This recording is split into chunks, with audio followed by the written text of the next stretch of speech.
Welcome, everybody, and thank you so much for joining Heroes Active Bystandership.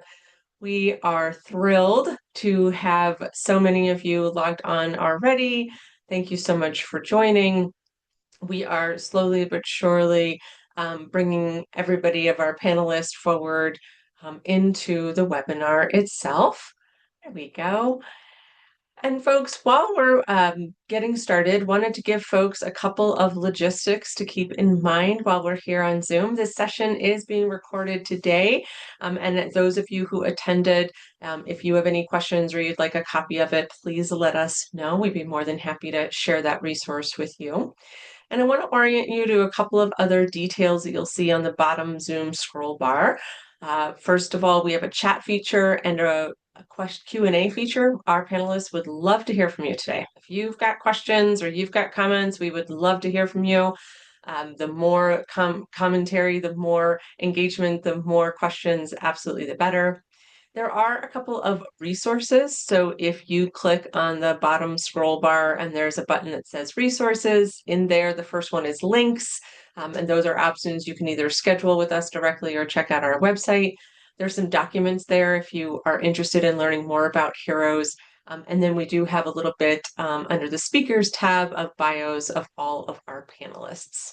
At this time, one of our panelists is running late. I think most of you know how it goes in this line of work, so we will welcome Tracy when she is able to join us. So without further ado, I want to kick us off, and I would like to start by introducing both of our speakers here and then get us into the conversation. So first, I'd like to start by introducing my friend Monty Chambers, and he is actually fresh off of an EMS leadership conference. So this topic and content, I'm sure, is going to be bubbling up in his head. But Monty is a former police officer, a former EMT basic, who now serves as a consultant and trainer. Lucky for us at Heroes, he's also a national instructor for Heroes. I'm building safer, more supportive public safety organizations. Through his work with Monumental Access, he has co-developed the training that we're talking about here today for EMS and other high-stress environments. He also provides consulting and training in many other aspects of public safety, communications, as well as de-escalation. His unique dual background in law enforcement as well as emergency medicine brings practical depth and authenticity to his work, and he is certainly one of our most trusted partners. So we're excited to have Monty here today.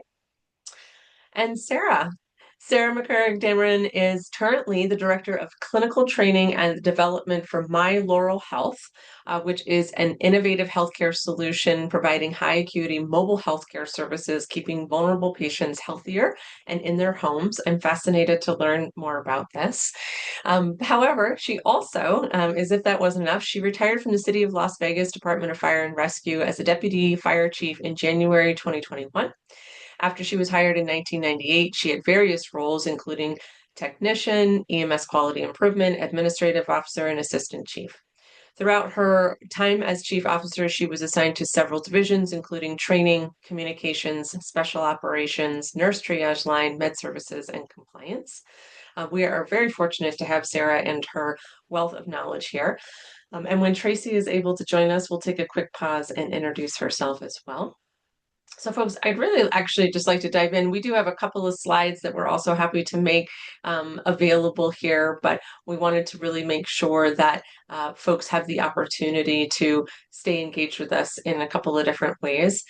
One of the things that I actually wanted to start off with a question to Monty is that certainly folks, I mean, hey, we could look at the headlines if we wanted to, but I have never, mark my words, never attended one of our own active bystandership trainings with EMS and or fire and rescue. And we start to unpack, why it's hard, why people don't intervene when they see mistakes, when they see compliance issues, or when they see health and wellness.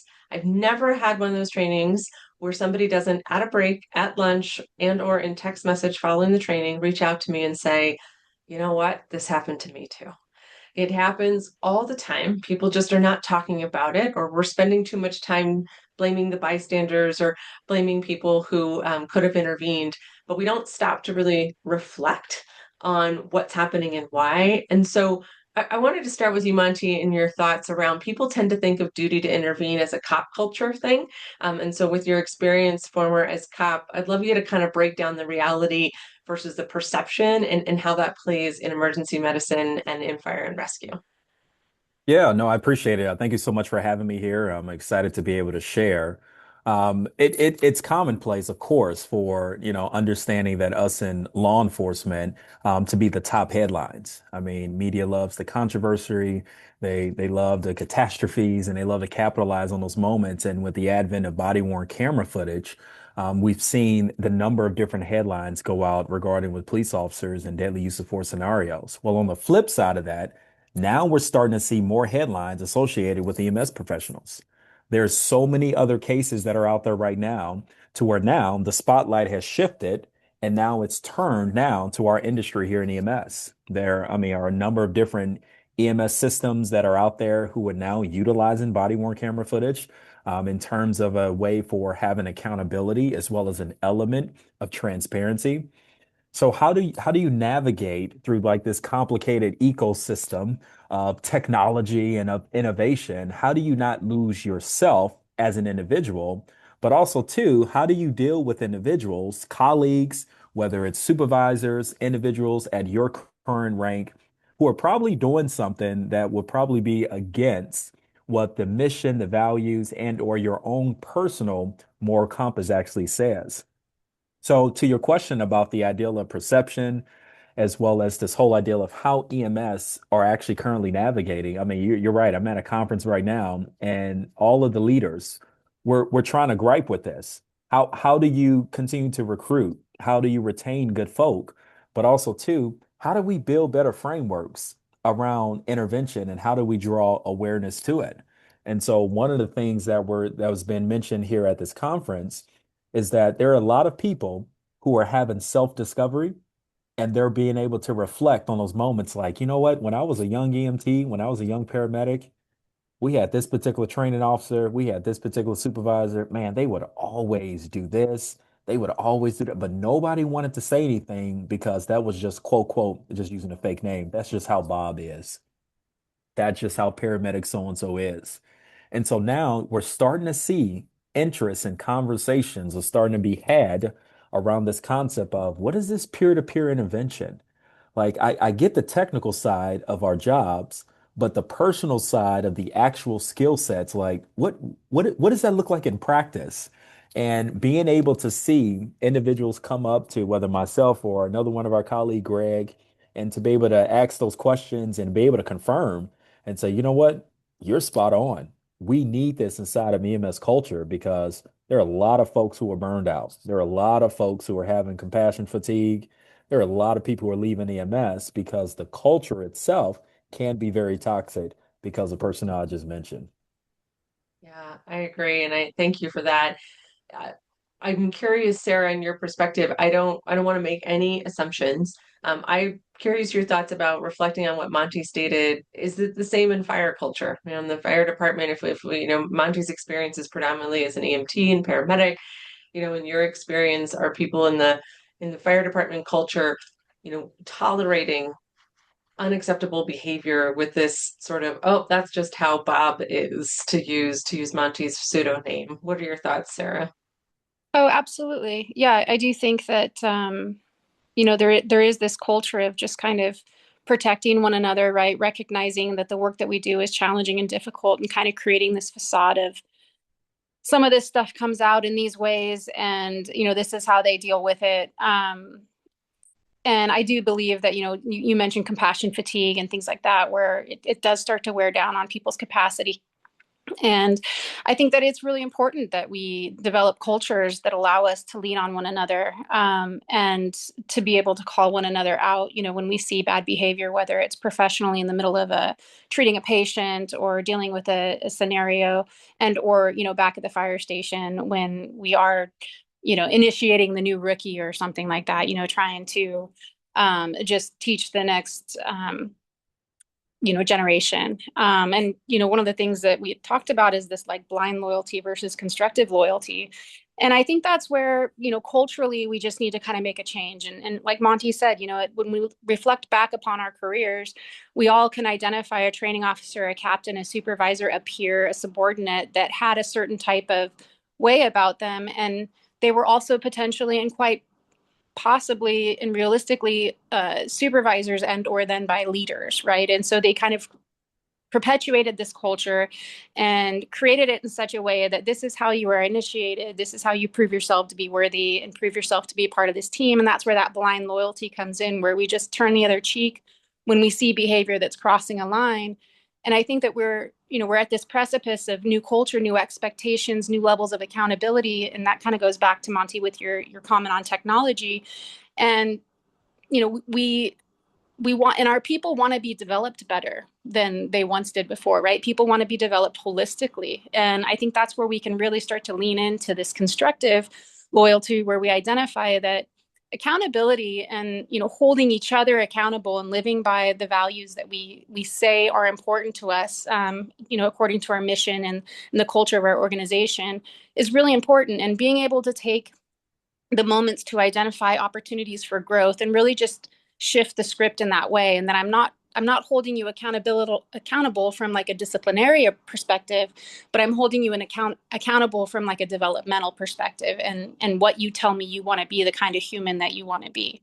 And I think the other really important thing when it comes to holding people accountable is also recognizing that there is this pressure to perform and there's this pressure to have all the answers and to be perfect because there is no room for mistakes in the work that we do. And so being able to hold each other accountable in these heated moments in a way that doesn't erode our confidence, both inwardly and outwardly in the room, so that we can continue to operate at that level without feeling like we're being undermined by our team. Yeah, I love that. I love that I'm holding you accountable to be the person that you have told me you want to be, the person I know you're capable of in a developmental way. And I think as you were talking, Sarah, I was thinking back to something that Monty stated as he's at this, leadership conference right now, specifically in the EMS space and this validation of, yeah, we need a new set of skills. I loved how you said it. Like people are demanding a different culture, a different paradigm for how to take care of each other. So shifting from blind loyalty to constructive loyalty, and they want to be trained at the highest level.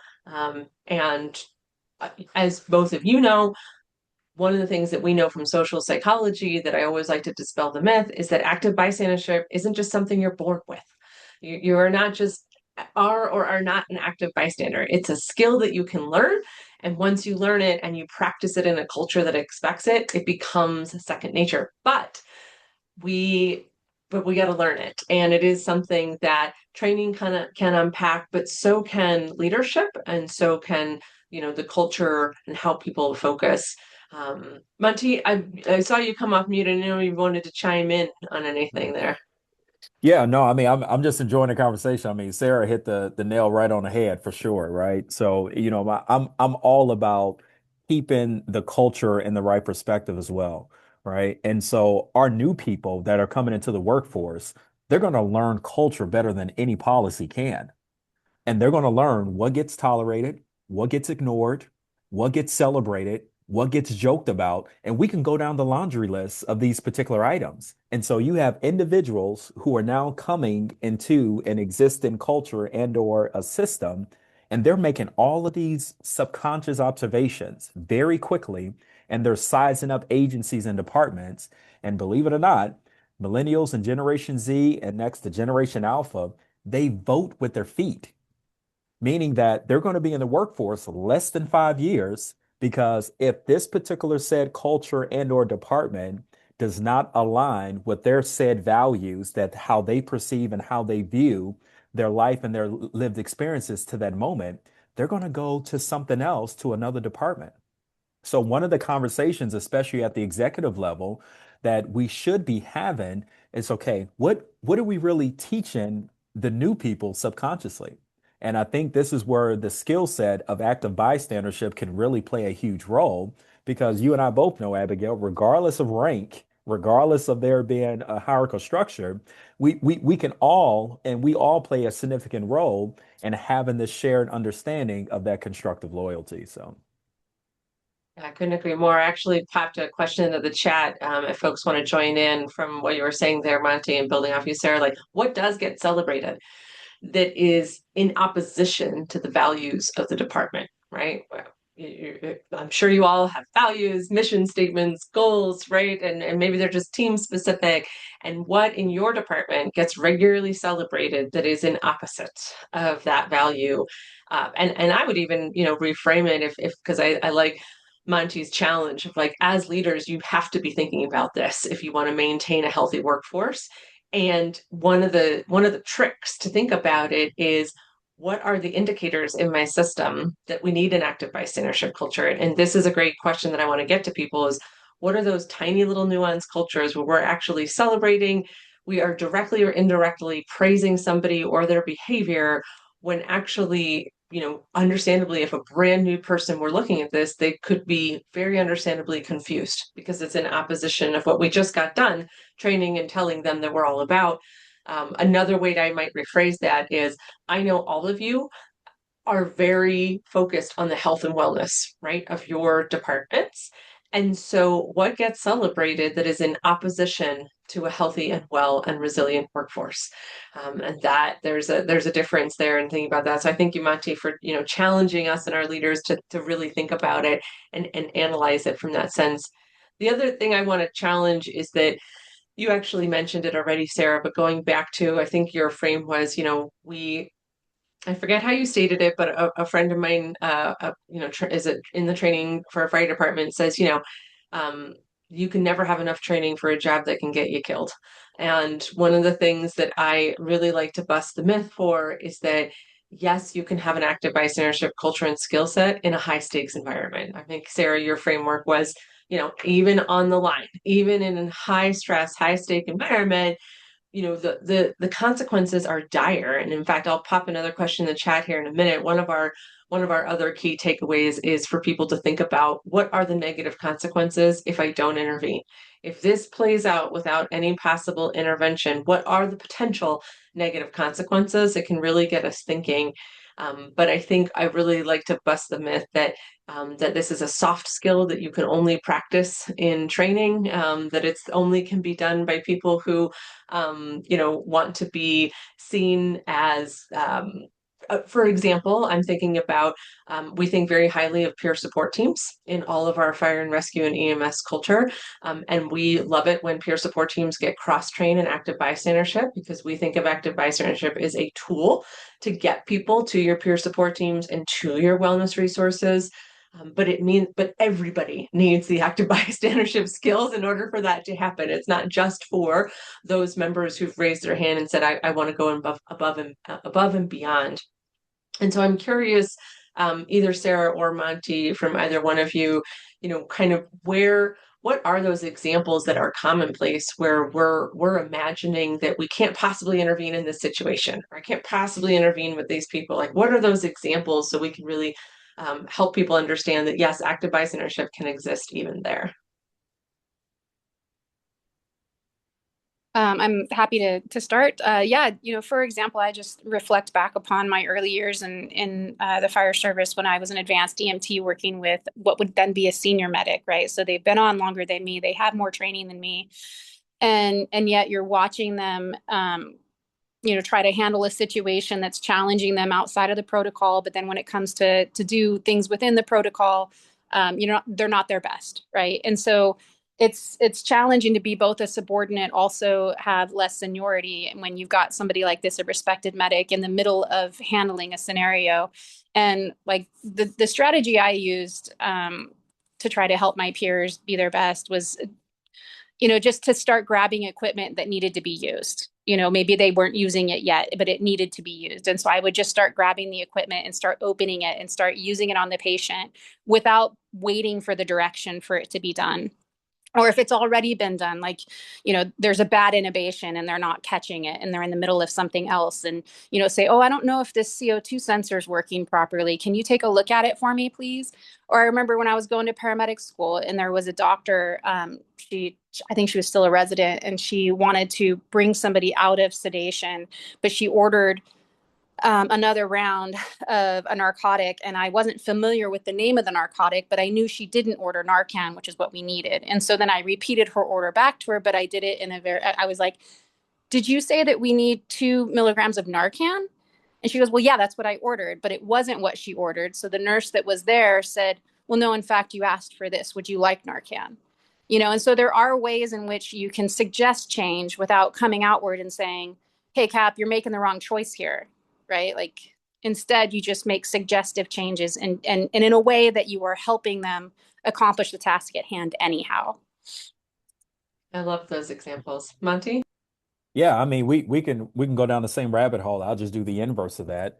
But to Sarah's point, it's almost like the paramedic has the blinders on as it relates to patient care. They are just concerned with the acute problems at that particular said moment, while the EMT or the advanced EMT is more have a broader perspective around the overall operations and dealing with the scene, the dynamics of the patient, the family, other first responders. And so, just like nurses save doctors' lives, EMTs actually save paramedics' lives, in my opinion, right? But let's look at the inverse of that example to where you have a senior EMT, and this EMT has been on for 20 plus years. But then you have a brand new paramedic who just got hired. And now the dynamic is on the scene to where now paramedic is priority in terms of taking care of patient care. But this EMT has been around the block a few times. And so, what happens now when you have a senior EMT who wants to offer perspective to a brand new paramedic who feels him or her probably knows everything when it comes to patient care, but they're lacking the cultural context as it relates to understanding the pulse on the street. All right. So try not to confuse metaphors here, but the ideal is what there's a different type of a skill set that I believe that EMT needs to have. And to Sarah's point, there are ways on how you can suggest and actually offer different type of perspectives. And she was really describing the 3Ds, in my opinion, Abigail, the way she was going through them, right? Distract, delegate, and be direct. But the whole ideal is that oftentimes the EMT will just get in their mind and say, well, I can't say that because they're the paramedic. Their name is going on this trip sheet because they have the highest medical license. And so I don't want to say anything because maybe they're doing something differently. So there needs to be a conversation beforehand. Hey, how do we deal with conflict? What happens if we're on scene? Do we need a code word? Do we need a code phrase? You're going to have a bad day. I'm going to have a bad day. Let's figure out what's our rhythm. Whatever that rhythm is, it needs to be consistent as much as possible. Because the first time these things start to show up, it can become very awkward on scene. And the last thing you want to have happen is that the outcome can become very tragic for the patient because that's the real priority in that moment.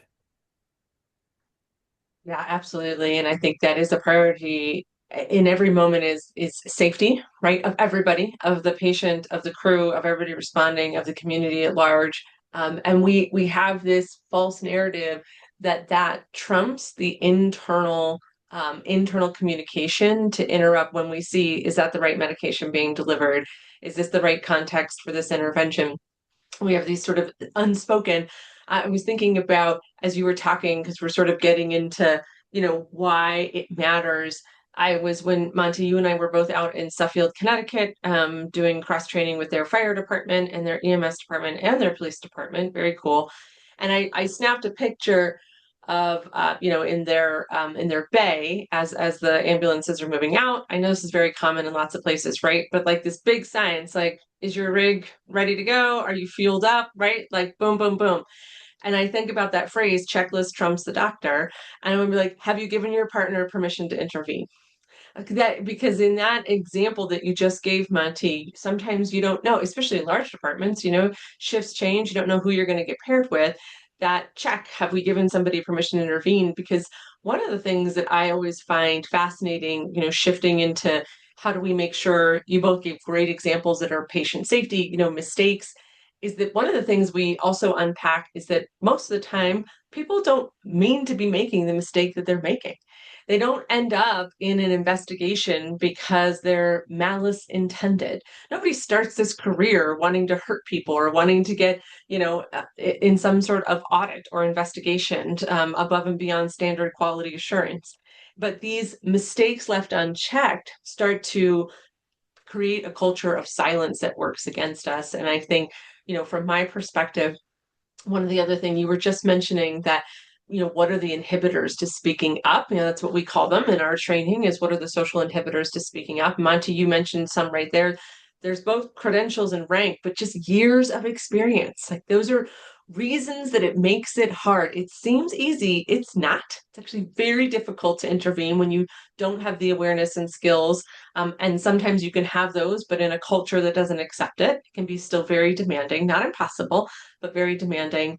And I'm curious around, Sarah, I'm curious to you, are there other reasons that you can think about that make it harder than it should seem from the outside in to intervene, right? Like, we've talked about years of experience and rank. Like, what are the dynamics in fire, in emergency medicine, that we don't talk about and we need to, because when we talk about them, then they become something that we can train for and navigate and kind of bust the myth. Mm-hmm. I think, like you mentioned, there's a lot of reasons, there's a lot of inhibitors out there. And the one that just keeps kind of circling to the top of my mind right now, and it's complicated, unfortunately, but you've already been talking about it, is just that this is a cultural shift from the top to the bottom and side to side, and from my executive experience, when I started to see all the bits and pieces working together, right? So you had the personnel, you had the different ranks within your divisions, and then you had, within me, I had the city of Las Vegas, I had my executive team, and then also the union leadership, and then we talk about health and wellness and how this is all, it's one big entity, one big organism working together. And these are all the different parts and pieces that have to work together in order to make it happen. And it is truly a cultural shift from top to bottom. And I think that there's a couple of things that pair nicely with it in order to do this in such a way that it stays focused on like health and wellness and improved outcomes for everybody. And, one of which is also creating a just culture, right? A culture where people can, like, to your point, people don't do these things on purpose. They don't come to work to be a jerk and to make mistakes and hurt people. Like, all of us came to the profession because we wanted to help others. Like, it's what it gives us motivation to wake up every morning, is that we can go make a difference. And so it actually is really hard to hear that you've made mistakes that have had, an outcome different than what you had intended. And so, creating a just culture where people are held accountable to their skills and abilities, but from a place of understanding, right? And a place from like curiousness, where we can look around them and say, what are the things that didn't set you up for success, right? So we're not looking at what did you do wrong. It's how do we create an environment where you can experience more success, and how do we support you so that you can be better next time. And so when you have a just culture, it takes away some of the sting of somebody that is experiencing those inhibitors to speak up, right? It takes away one of the largest ones, which is, I don't want this person to get in trouble. I don't want them to be written up and get a level 2 or whatever it might be in your department. I don't want them to get in trouble. I only want this to go right. And I want them, to be better for it. And so I think that's why those two things really go hand in hand. So that's kind of like a big picture answer, a more micro analysis of what makes people, not want to speak up is those like soft hierarchies within your station too. So we've talked about time on the job. We've talked about, technical rank. There's other things, like as a female in the fire service, there were times when I definitely didn't feel like I had a voice, throughout my career. I learned how to use it, and when I could speak up, and that, I leaning in, and I had a place at the table, and it was important for me to speak up. I saw my value and my worth. But early on, that was part of the identity within me, also being a young firefighter and not having many years on, et cetera, that quieted me for another reason. That's powerful. I just wanted to reflect, and Monty, curious as to your thoughts, that a really dear friend of mine, and a leader in the Denver Fire Department locally here in Colorado, she really contributes a lot of her success. Success, she would never use that phrase. She's incredibly humble, but with how well she's done with that, when she first got out of training, a female firefighter who's about 5 years more experienced, like, just said, let's go out for coffee. And she said she was terrified. But it ended up being the thing that basically saved her, because she got the, like, here's the inside book. here's how you're going to survive this, here's that. And she really just talks about how, had somebody not um, intervened and, she was like, well, what am I doing wrong? Right. That they want to talk to me and things like that. And so I thought, it's a lovely example of how when we see somebody who maybe isn't yet struggling, but is at risk to, how do we, to your point, create a culture that says it's okay for me to say, I have knowledge to share with you. Let's go have a conversation so that when we're in the moment, we can have less conversation and more, indirect, hey, Abigail, is that really what you mean to do? For sure. So I appreciate you bringing that up for sure. As well as the larger culture piece, I just want to comment that, something we say in all of our trainings is that you can become aware and you can learn what active bystandership is not. You can get well trained in that. We can give you fantastic skills. But if you are not in a culture that is supporting that, it's going to be hard. It's not impossible, but it's going to be hard. And that's why there's so much advanced work before trainings of talking with leaders, meeting their trainers, getting to know the pulse of the agency, doing pre-communication. Because if people land in our training and they have not heard anything about it from their leaders, it does not have the same success rate as leaders who really wrap around to say, this isn't just a training, this is a culture shift. And when I see it that way, I have more permission to elevate it and elevate its capacity in my agency. Mm. Monty, is like you wanted to comment there. Yeah, no, no, no. I mean, I'm just soaking it all in. I mean, you guys are beyond hitting the nail on the head. I love the analogies as well. I'll start it by saying this. Two things actually. The first one is stressed out people. They don't make bad decisions. They make easier ones. And so it's almost like the path of least resistance when you and I have all of these things that are cooking inside of our body as a pressure cooker, it's going to start to leak out. And those are the things that even Sarah was even mentioning as she was talking about how she was even matriculating through her own career about not even having a voice. There were elements and like stages of this degree of stress. And so when you think about it, even an analogy dealing with the human body, I know we were talking about like this larger kind of complicated system we live in. But think about it. If every department is like the human body, then active bystandership and the skill for intervene is actually the mitochondria of the cell. That is the cell's generator. That is the cell's part. It literally just came to me, right? We were talking about this idea of a living organism, because the idea is that we all have it. We all know how we're able to further empower that. And that is the generator for every living cell in everybody's human body, which means that whether you're chief all the way down to the brand new probationary officer, these skill sets should be able to penetrate you at the molecular level to where it really embodies and really fuels and empowers the entirety of the living organism that we all are part of, our department or agency. I know you didn't talk about this in my bio, but when I worked in public safety and management as the comms director, I had the opportunity very quickly to go from boots on the ground all the way up to the executive management level. And to be the youngest executive, a part of public safety at that time, you can only imagine the amount of inhibitors. And Sarah probably knows exactly what I'm referring to in terms of trying to bring up new concepts and new ideas. And so I think even to Sarah's point, being able to know how to use your voice and being able to how to influence the right way to where you're not being disrespectful to those who are holding a position, but you're introducing another vantage point that they probably have not considered before. And in my opinion, I think that's a skill and an art associated with that. But I wanted to just drop those two thoughts in there for sure, because I mean, I'm just all caught up in the conversation because I mean, I love this stuff, right? And I think once the departments really begin to see, the power of active bystandership, it is game over, in my opinion. Yeah.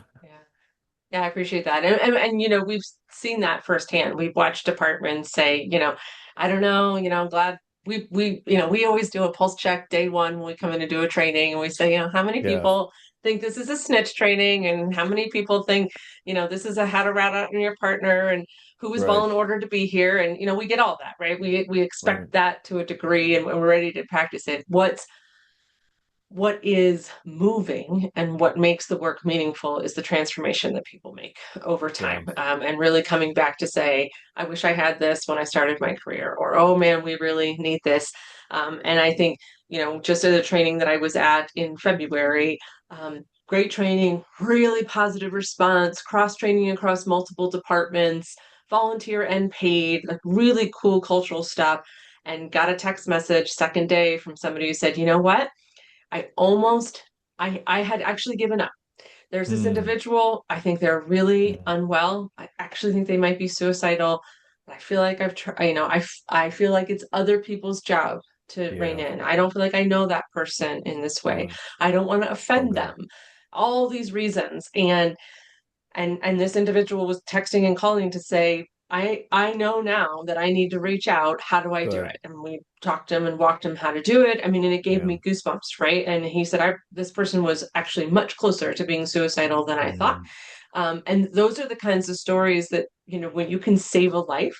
I want to influence culture. I want to make it no longer the culture that one of our Chris, paramedic from Suffield, has this really cool analogy to say, your day should not be determined by the partner that you're assigned to, right? Your day should be determined by so many other influences, right? We want to shift that culture, but I'm going to tell you what, if we can save a life, I'm good, right? Like that's it. We want to, and I think it's a it, we didn't keep it a secret, but the most common reflection at the end is people are like, oh man, I thought this was just about conduct unbecoming or getting in trouble or mistakes, but I didn't understand that I could use active bystandership to help people stay healthy and well.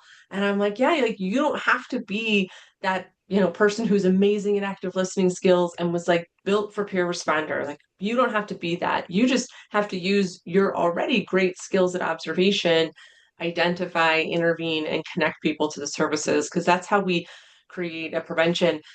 I'm going back to the question we asked from the beginning, but one of the most common things that I observed that gets celebrated, that's counterintuitive to the department is people's burnout, people's stress, people's physical health, mental health drain. It gets worn like a badge of honor, mm, and that is celebrated as opposed to raising concern and how do we intervene to keep this person from being the next person who's at risk, or creating, or worse off, creating a culture that's expected. mm, And I'm curious, actually, from both of you, your perspective, something that I've observed, but my perspective is, limited, is that the younger, newer generation entering this, they don't want to wear that as a badge of honor. Like they want full, healthy lives before, during, and after their service, but it often feels like a cultural shift of how do we get there. I'm curious if either of you are seeing that sort of that generational expectation, something different about what they expect for health and wellness. mm. I just gave them, I mean, for our audience, I just gave them an unplanned question, so I will give them a minute to. Yeah, no, no, no, it's great. Sarah, you want to take a stab at it or? Um, do you have something? Yeah, so I'll just I guess start it off, I guess. It if when you think about it, a lot of the generations, let's say older millennials, generation silent generation, baby boomers, etc. Those born in 64 and above, if you will. The way they viewed work was very linear in my perspective, meaning that you got one job, you stuck with that job, whether it's a 20, 30-year pension, that's it, period. You didn't call off for work. You showed up when you were sick, when you were dog tired. I'd say the joke all the time that a lot of the older generation, they probably invented COVID because they never called off work. They always showed up, right? Even if you had flu-like symptoms, they were at work. But now it was like a shift that started to happen, and I think some of this also had to do with like the dot-com bubble in the early 2000s, to where the advent now, or the dependency on technology, so much so that my generation, and I'm a millennial, my generation, generations below me, Generation Z, we're used to an instantaneous response. My generation Google things now, that's ancient. That's like so vintage now. Now it's like you chat GPT everything, or Gemini or Grok everything, or use an AI tool. But it's like we're used to instantaneous results. And so when this new generation shows up to the workplace, they're asking a ton of questions. And it's like, just show up and do your job. But they're showing up to the workplace without having certain basic adult like operating skills. So now managers are like, we're having to not only teach you operationally on how to function, as a paramedic, EMT, or firefighter. But now I got to teach you how to be an adult. That's hard. And we're not adding in extra salaries for folks who are doing the training. And so when you look at it, the newer generation, our perspective of work is not just linear. It's multidimensional, meaning that work has one small metric in this long spectrum of things that we find meaning in. So work is only one facet. We can still value our home life. We still value being able to travel. We still value being able to have friends outside of the workplace. And so to a lot of other generations, that can be viewed as you're not committed to the cause. You're not really a team player because our world is not so consumed with how we view work and how we're processing work. Like when we get off, we're off. If we want to take a mental health awareness day, I know some people abuse that. I get that. But generally, if we want to take a mental health one, we're going to take the day. We will burn all of our vacation time so that we can explore the jungles with friends of ours or an outdoor woods trip.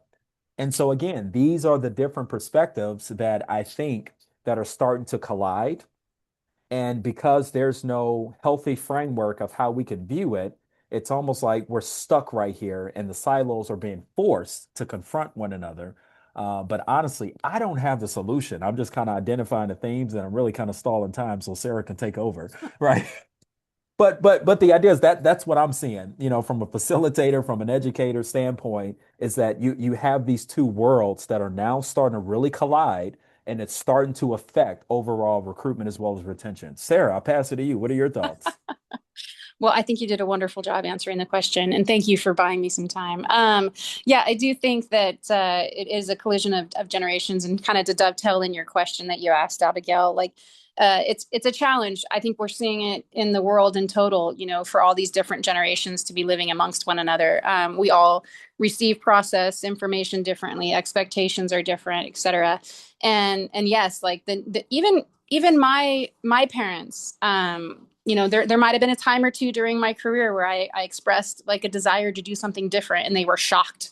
They were gobsmacked that I would leave a career and do something different. They're like, I don't know, we always just did things for 30 years, and so that was a shift into. I'm a Gen X, so I'm one of those, in that little subgroup there where I like half baby boomer, half millennial. Yeah. But anyway, so I've seen kind of through my career, the last couple of years of my career, where this focus on like a holistic employee wellness was really, they were just demanding it. They were just coming to work and demanding it. You kind of had the shift in the middle. The old timers, like you said, they just worked until they died. And then you had the middle group that, kind of complained about it at least. And maybe sometimes you had some people that abused the system, so to speak, so that they could take care of themselves. And then you had the youngest generation that were like, no, thanks. I'm going to demand what I want. And you can like fire me if that makes you mad, And so I think as executives, when we talk about, recruiting and retaining, because also we spend so much time and energy getting these people up to proficient, right? Like it just takes a long time to get a firefighter or an EMT to really truly be proficient at their job, and have confidence and be able to do all the things that the jobs requires of them. And so it's you really want people to stick around, like you need people to stick around. And so how do we do that? And it really, we just get back to culture. I mean, it is really about creating cultures where we see the whole person, and we have a framework that is, the challenge, I think, for me was finding a framework that was secure enough to hold it, right, but flexible enough to move with it. And because everybody has different needs, and everybody's lives take them in different directions, and everybody receives and processes information differently. And the compassion fatigue, and the cumulative effects of the job, et cetera, have a different. It's not linear. It's not expected. There's no formula. It affects everybody differently. And so anyway, I think as leaders, we just have to be flexible. We have to be open-minded, and we have to lead with empathy, and just really be ready to try to approach a situation with a different solution and a different framework. Yeah, I love that Awesome. analogy, a framework that's strong enough to hold it, but flexible enough to adapt. That's something we talk a lot about in Heroes, is that, we are mission focused, values locked in, but solutions are endless. We get our best examples or best ideas about how to shift and pivot from our users, from people who are kind of putting it into perspective. So I would certainly appreciate that. One of the things that I wanted to just I didn't want to leave people without is that we one of the things that we were talking about like skill sets, right? And Monty said earlier, like, oh, Sarah, you were totally talking about, one of our skills called the 3Ds. I think one of the things we want to talk about, and you both have been touching on this, is that a tactical pause can actually be that tactical, right? It can be a quick pause in the moment for sure. But we would like folks who've arrived here today to take the tactical pause around that culture pulse, right? Like in the culture for your agency, is ego driving how you're developing your people, your workforce, your policy, or and for example, your wellness initiatives? Or is it something else, right? Because we would want to say, I like Sarah, that framework, right? Like you should have a framework. Just culture is a great example. Certainly, we would say active bystandership is required still skill that needs to be a framework. But how are you making sure that in healthy workplaces, it is, structure, process, people, not the other way around. We tend to put people in positions and then we wonder why they're not as effective as we want them to be, as opposed to having a wellness initiative structure that is supported with policies such as a just culture policy, such as an active bystandership requirement training policy, right? And then how do you have a structure or a process that shares? So in all of our trainings, health and wellness resources are shared at every single active bystandership training. Always, no, full stop, no questions asked, because you never know if somebody in that classroom is finally going to be ready and you want those resources accessible, right? So that's just one example of making resources accessible so that you can focus on the mission to prevent harm. So we certainly want people to be able to kind of have that experience. But I'm curious if either one of you have any sort of final takeaways of like, I would really want leaders to hear this. Like I want them to take a tactical pause and just say, what's driving our wellness initiatives, and how are we doing that? But what about you two? What would be your sort of takeaway? Hmm. Yeah, I think the things that you focus on here are really important. You kind of talked about ego for a moment, and I just want to kind of circle back on that one. Like, to be a good leader, you have to be humble. And I think in every position across the department, in an ideal world, everybody has humility, right? And we don't put our ego first. We know that we require an ego so that we can get up and make decisions and do things. But that it definitely needs to be in check. And an example that just came to mind, even as I was, kind of mentally preparing for today, and some examples of really good leadership across my career that I wanted to share.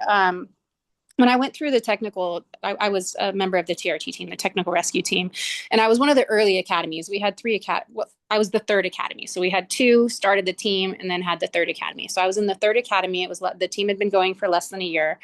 And so here's this whole new scope of skills that everybody has learned. But there has to be a supervisor, right? We had to have a captain of the team. And one of the things that I admired most, and it didn't surprise me because these were the same captains that were in my training academy that taught, when I first got hired, and they had wonderful crews throughout their career. But at this particular time, they were also the new captains of the technical rescue team. And they pulled us all together and they said, hey, listen, we know we're supervisors. When it comes to a fire scene, yeah, I've got it. I've been doing that for a while. But this technical rescue thing is new. This is 6 new disciplines that we've all learned about in the last 12 weeks. I'm as new as you are.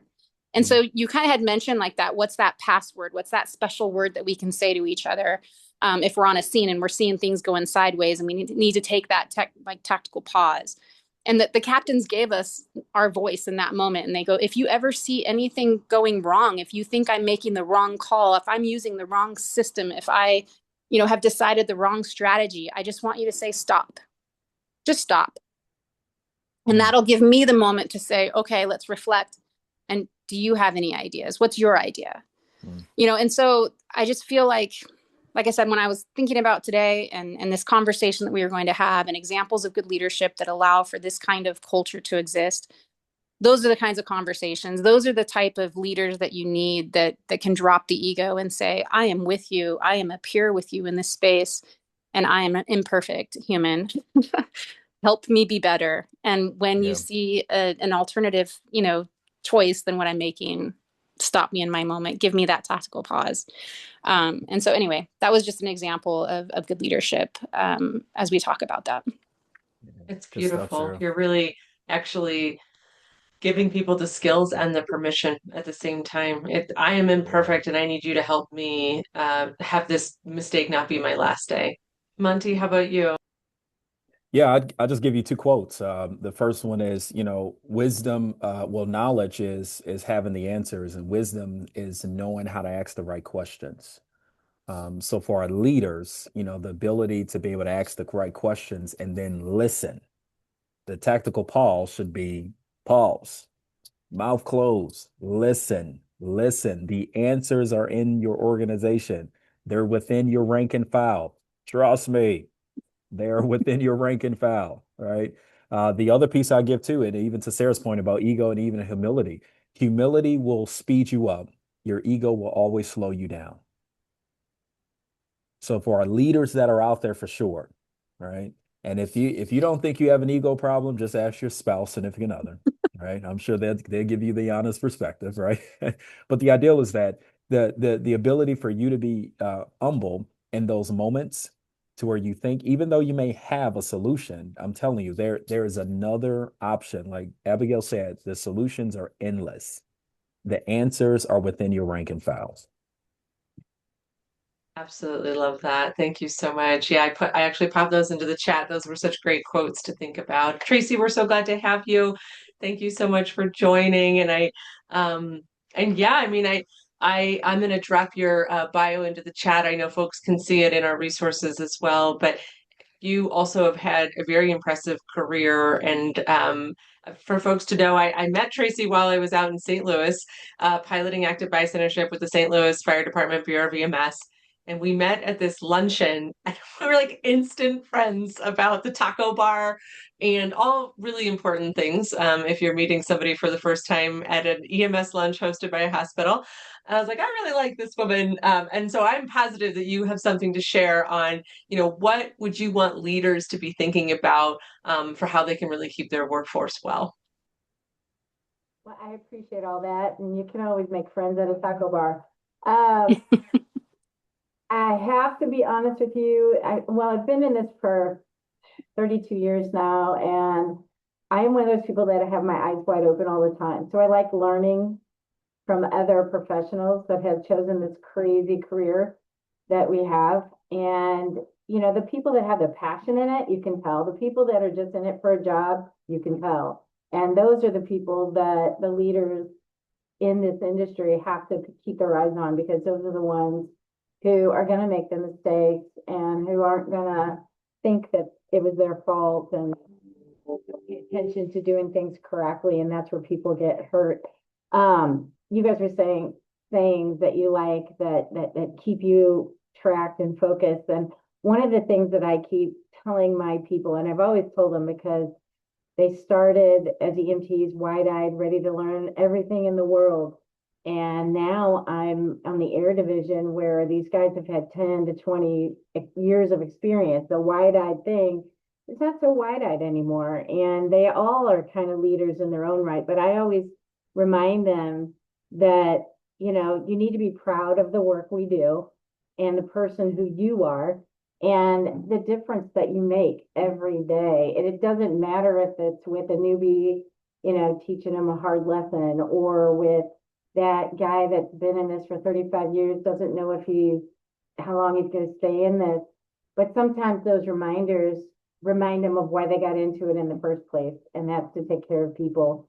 But I don't let them forget that you got to take care of your partners too. So, yeah, it's a rough industry, and but when you reflect, anytime you reflect back on why we do what we do, there's always a glimpse of, yep, I'm still in this. There's days, and you guys can tell me if I'm crazy, that you literally look in the mirror and go, what the hell am I thinking?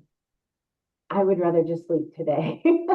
And yet all those people need us. So when I switched over to air, this very arrogant, cocky young lady, who I would shake her hand again today, said, why do you want to do this? And I looked at her, and at that moment, I was in a transitional period. I wasn't sure I was going to take it. And I said, because I'm not done working for a company that takes care of people.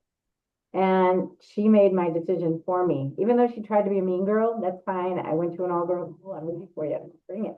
But she made me realize that I'm still in this for the long haul. So it's a good industry to be in. It's a hard industry, and we don't do it for pats on the back. We don't do this for, you know, titles like hero or anything like that. We just do it because we love it and we care about good outcomes. Yeah, I really appreciate that. I think there's a real wisdom in the knowledge to just remember why you got into this in the first place. What's your why, and how do you carry that through in your leadership role and the work that you do?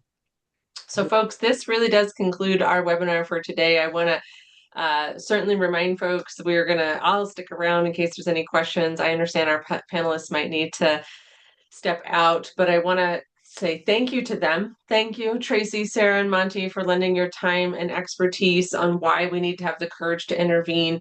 Thank you all for attending and learning that the courage to intervene is actually underneath that is a skill set. So please, please, please understand that it's a skill that can be learned. So until next time, thank you all so much for attending. We wish you safety. We wish you the best, and take care. Thank you. Nice.